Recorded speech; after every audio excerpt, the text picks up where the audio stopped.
Les amis, après avoir essayé la collection d'Hugo, une très très belle collection, je sais que la vidéo vous a beaucoup plu, on fait un focus. On fait un focus, il y aura deux vidéos. Le premier focus, ce sera sur la Rolex Oyster Perpetual. La première que tu as eue, Hugo. C'est ça, exactement. Donc il y a une histoire sympa. C'est celle-ci. Et le cadran, il est vraiment joli. Alors je ne sais pas si on arrive à se rendre compte, malheureusement je ne pense pas. Je vais vous approcher la caméra, vous inquiétez pas.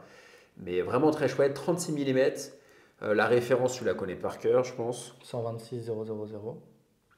C'est ton délit, Presque, ouais. c'est presque ton délit parfait. Franchement, C'est mais presque même, le délit parfait, même quand je ça. partais en voyage ou quoi, je prenais qu'une montre, c'était celle-là. J'adore quoi. C'est un super délit. Et si tu veux que je te raconte toute l'histoire, comme ça les gens se mettront un peu à ma place et comprendront. Voilà, c'était dans le cadre de mes 18 ans, comme je l'ai dit dans la vidéo de ma collection. J'ai longuement réfléchi à quelle montre je voulais. Évidemment, on va me dire, ouais, c'est facile de choisir Rolex. Moi, c'est la marque qui me fait le plus rêver, honnêtement. Et cette montre, c'était un peu un rêve. T'es pas le seul à rêver sur cette marque. Et pourquoi ça te fait rêver plus qu'une autre marque? Parce que Donne-moi l'histoire, des arguments. moi, c'est comme ça que je suis arrivé sur l'horlogerie et que j'ai aimé ça. J'ai vu un reportage, puis deux, puis trois, et je me suis pris de passion pour l'histoire des montres. Deuxièmement, moi je suis pas quelqu'un, pourtant je suis dans l'horlogerie, hein, mais qui aime les grandes complications, etc. Moi je me vois beaucoup plus porter une montre outil, un peu Rolex ou autre, mais vraiment montre outil, tu vois. Donc très simple, définition genre brossée, propre, polie, propre, bien faite comme Rolex. Et en fait c'est ça qui... Tout converge vers Rolex dans le sens où tout ce que j'aime dans la montre, je le retrouve en Rolex. Et si on peut faire un parallèle avec l'automobile, parce que je pense que ça va parler à certains, pour moi, Rolex, c'est Porsche. C'est-à-dire qu'il existe des marques encore plus incroyables, type Ferrari, Lambo, ou plus classe, type Bentley, Rolls, etc. Mais une Porsche, tu fais tout avec. C'est Ah, mais je ultra suis d'accord, polyvalent, mais c'est à intemporel. 1000%, La ligne 911 n'a pas bougé depuis 50 ans. Le boîtier Oyster, c'est pareil. C'est vraiment cet aspect-là que j'adore, en mais fait. j'adore. Mais Pour franchement, traduire. c'est vrai que ça correspond bien à Porsche, je suis assez d'accord. D'ailleurs, je suis allé rencontrer un abonné, on a fait une vidéo, euh, effectivement dans le sud, et il adorait Porsche. Et j'ai vu son Porsche Macan, et franchement, je suis tombé amoureux encore plus que de la Rolex C'est qu'il une avait à excellente nous voiture, la présenter. Macan. Et du coup, c'était incroyable. Et je lui disais, mais tu vois, Porsche, ça me fait vraiment penser à Rolex. Et c'est vrai que c'est ces deux marques intemporelles qui vont apporter des petites touches à leur voiture. Quand vous prenez la 911, bah, il y a différentes déclinaisons. Et c'est Tout vrai à que fait. la 997, bah, c'était plus évolué que 996. La 991 qui remplace la 997. 991, ça devait être 2012, ils l'ont Ouais, sorti, c'est ça. quelque chose comme Après, tu as eu ça. la phase 2 Il y a en eu la phase 2015-16, il me 2 et semble. puis tu as eu la 992 il y a 2 ans ou Ouais, deux trois qui ans, remet une claque niveau technologie qui intérieure. remet une claque, effectivement, avec un écran incroyable. On trouvait que l'arrière il était un peu fat, mais en fait c'est très joli. Et c'est incroyable, allez voir ce que c'est une 992, donc 900 type 992. C'est assez incroyable et ça me fait beaucoup penser à Rolex, dans l'état d'esprit, dans le détail, dans les finitions, dans l'histoire, dans la maîtrise du marketing, de l'image de marque aussi, c'est incroyable. Donc là, c'est un sans faute, hein, franchement, c'est magnifique. Et la petite histoire de cette montre alors? Voilà, donc ça c'était pourquoi ce modèle. L'histoire, c'est que donc, dans le cadre de mes 18 ans, de l'année de l'obtention de mon bac, de mon début aussi, parce que c'est là où j'ai appris que j'ai été pris dans mon école d'horlogerie, moi je me suis mis à rêver et à me dire pourquoi je ne tenterais pas de demander à mon père de m'offrir une Rolex pour mes 18 ans, ça serait incroyable. J'ai cherché, franchement, j'ai fait plus une dizaine d'années, j'ai été partout. Et un jour, je suis arrivé avec un ami à moi qui lui était client dans un AD, il m'a emmené chez son AD. Le contact avec la vendeuse est très bien passé. Et en fait, il se trouve que c'était 15 jours après les annonces Rolex de 2020, donc on parle du 15 septembre 2020, où ils venaient d'annoncer les nouvelles Oyster. Eh bien, c'était la seule montre qu'il y avait en dispo direct en boutique, à la vente. Je la regarde, je l'essaye. Comme j'ai expliqué dans la vidéo de ma collection, moi je les avais déjà toutes vues entre guillemets un peu en avant-première dans un autre AD Place Vendôme où là j'avais vu toutes les couleurs sauf celle-ci, donc le noir vif.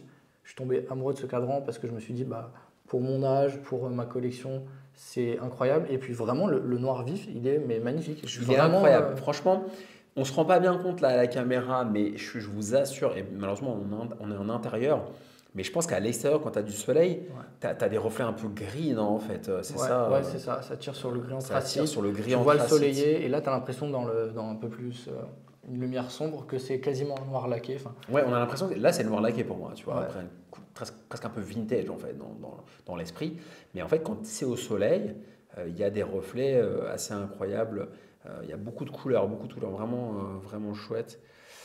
Et cette montre, c'est. Alors moi, je l'avais vue. Attends, je l'ai vue en quelle couleur? Quelle couleur on l'a T'as eu essayé? bleu, je crois. Bleu, Bleu. pareil, bleu soleillé, Oui, récemment, en oui, 41. en 41, effectivement, en bleu dans le sud avec Alexandre que je salue. Mais je l'avais pas vu en noir.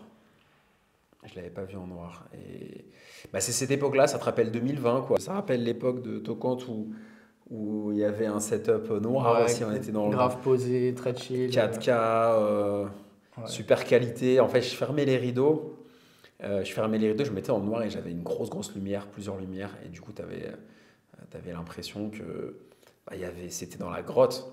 J'étais déjà là à cette époque Tu étais d'ailleurs. déjà là à cette Ouais. époque. Bah, ça me fait plaisir. J'étais vraiment dans la grotte, dans le fin fond des Yvelines. J'avais plus cet appart-là. Mais on va essayer de refaire ce setup parce que je reçois pas mal de messages en me disant ouais, c'était bien et tout. Mais on va essayer de le refaire là. Je crois que quand je vais passer les 5000 abonnés, donc je compte sur vous, euh, j'achèterai une nouvelle caméra de la gamme cinéma de Sony. Donc ça va envoyer du lourd, les amis. Mais en tout cas, cette montre, Hugo, moi je la trouve très très belle. Elle te va très bien. Tu veux que je la passe au poignet éventuellement? Ah ouais, refais, on Comme y va, ça, c'est ça parti. permet de montrer. Inspire les gens qui veulent l'acheter. Mais il faut qu'ils puissent la trouver aussi.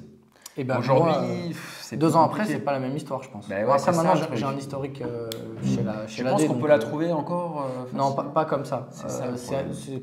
Toutes les montres sont sur liste, ou bien ils vous rappelleront pas, ou ça dépend. Mais en tout cas, en boutique comme ça, il y a plus rien de dispo. Euh, mais d'ailleurs, une petite précision que je souhaite apporter, c'est qu'au moment du coup où je commençais à réfléchir à la montre de mes 18 ans, donc ça a pris peut-être 2 ans, hein, c'est long, c'est-à-dire que de mes 16 à mes 18 ans, j'étais déjà en train de me dire, ouais, pour mes 18 ans, je veux vraiment faire un truc de ouf. Je sais même pas si ce sera possible, si mon père sera d'accord, mais j'ai envie d'y penser, d'y rêver.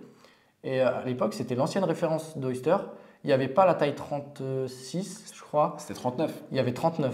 Et en fait, moi, celle que j'aimais bien, c'était celle avec le fond rhodium et avec les petites Les petits touches points. de bleu, bleu turquoise un peu. Mhm. Et il y avait juste des index à 3, 6, 9 et avec du Chromalight. Et les Ouais. autres, c'était juste un index du coup, c'est de l'or blanc sur les cadrans, mais sobre, quoi. Et j'adorais ce modèle. Et il se trouve qu'entre-temps, voilà, celle-ci est sortie.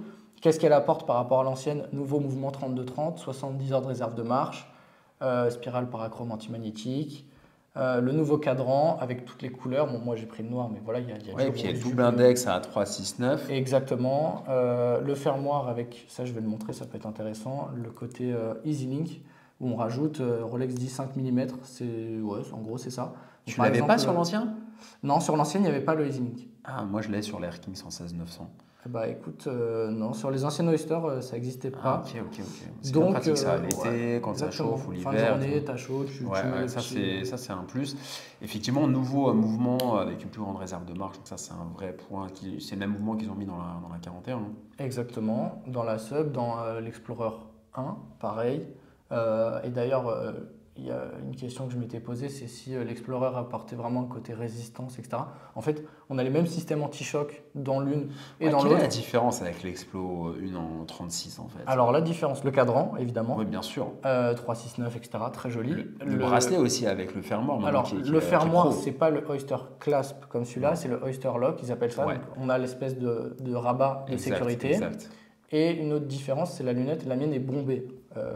C'est pas lunette lisse, c'est vraiment lunette bombée.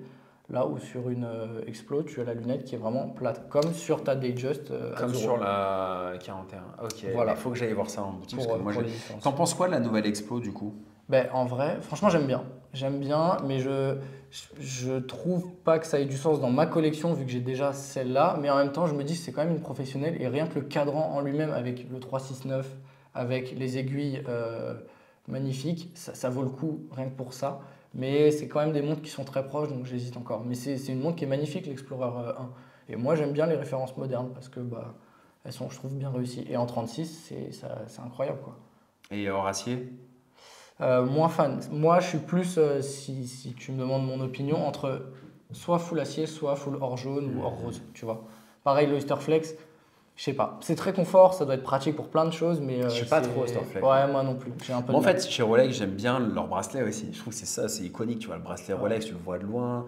C'est beau, un Ouais. beau Oyster ou un beau Jubilé. C'est dommage de gâcher, je trouve, le boîtier enfin, de gâcher une Rolex en se passant du beau bracelet, quoi. Ouais, Ça, je suis d'accord avec toi. Pour moi, ça fait partie du plaisir d'une Rolex, Ouais, le bracelet. carrément. Je suis entièrement d'accord. Sachant qu'un bracelet en lui-même, enfin, ça vaut déjà un certain prix, hein. Si tu souhaites changer ton bracelet, par Ah, exemple, c'est plus de 1000 tu euros, peux hein. acheter, mais c'est ouais, plus de 1000 euros. Une différence que j'ai remarquée du coup, parce que j'ai aussi donc celle-ci, c'est, je ne sais pas si ça se voit à la caméra, la couronne qui est plus fine sur la Datejust que sur l'Oyster. Elle est légèrement plus fine. Ou alors c'est peut-être. Non, franchement, je pense pas que ce Attends, soit attends, je moi vais te qui dire. me. Tu vois. Mais pour moi, elle C'est est plus fine possible. ici, et là, elle est plus épaisse sur la Oyster. Ah, c'est possible, hein. Attends. C'est un peu délicat à voir, mais pour moi, au feeling, même en la remontant, etc., j'ai l'impression que l'Oyster, elle est plus épaisse, la couronne. Ah, je sais pas. Ça, enfin, si D'ailleurs, vous avez la réponse, dites-nous en commentaire, hein. ça m'amène à un autre sujet qui peut être très intéressant et Dis-moi. d'un point de vue horloger, j'ai une réponse à apporter. Les couronnes. Alors, il faut savoir que chez Rolex, si vous achetez une montre, il n'est pas garanti que la couronne soit parfaitement alignée comme sur celle-là. Donc, ça veut dire que c'est clairement une chance, un hasard que j'ai eu lorsque je l'ai acheté, d'avoir la couronne qui est bien alignée. Sur celle-ci, par exemple, elle est très légèrement tournée. J'ai eu la même réflexion. Je parle vissé à fond. J'ai eu Hein. la même réflexion, effectivement, avec un des abonnés qui est venu sur la chaîne. Il me faisait la réflexion. Ah, c'est intéressant ce Et que alors, tu dis. est-ce que tu veux savoir pourquoi? Bah, dis-moi. En fait, si tu veux, moi j'étais en conférence Rolex dans mon école et l'horloger, enfin c'était un responsable horloger Rolex, m'a expliqué que la couronne elle est faite en monobloc, donc c'est-à-dire taillée sur une seule pièce de métal. Donc quand il taille la couronne, à l'intérieur il faut qu'il fasse le pas de vis puisque ce sont des couronnes vissées. Quand ils font ça, ils ne savent pas lorsqu'elle sera vissée à fond où est-ce que va arriver cette couronne. Alors que d'autres marques, vous allez me dire, bah, il y a d'autres marques qui y arrivent, en fait elles font une couronne et ensuite elles viennent coller un cabochon, donc une pièce de métal, hop, comme ça sur la couronne. Et là, évidemment, il la visse à fond, il colle le cabochon bien droit et ça nous fait l'illusion que c'est bien droit. Sauf que c'est pas monobloc. Donc pour des raisons de résistance, voilà, Rolex font en monobloc et donc ils ne peuvent pas prévoir que ce sera bien aligné en fait, tout simplement. Voilà. J'espère que j'étais assez clair. Ah, c'est intéressant ces anecdotes. Il faut nous dire des anecdotes comme ça parce qu'il y a de la demande. Bah, en fait, c'est ça. Moi, je me suis posé la question, j'ai eu la chance de pouvoir la demander à quelqu'un de chez Rolex, donc je me dis que c'est pertinent de le partager, quoi, tout simplement. Et grosse chance, du coup, de ma part pour avoir la couronne alignée. Moi qui suis horloger, j'adore les petits détails et je suis exigeant, et ben en fait, je suis content de l'avoir bien alignée, tu vois. C'est cool.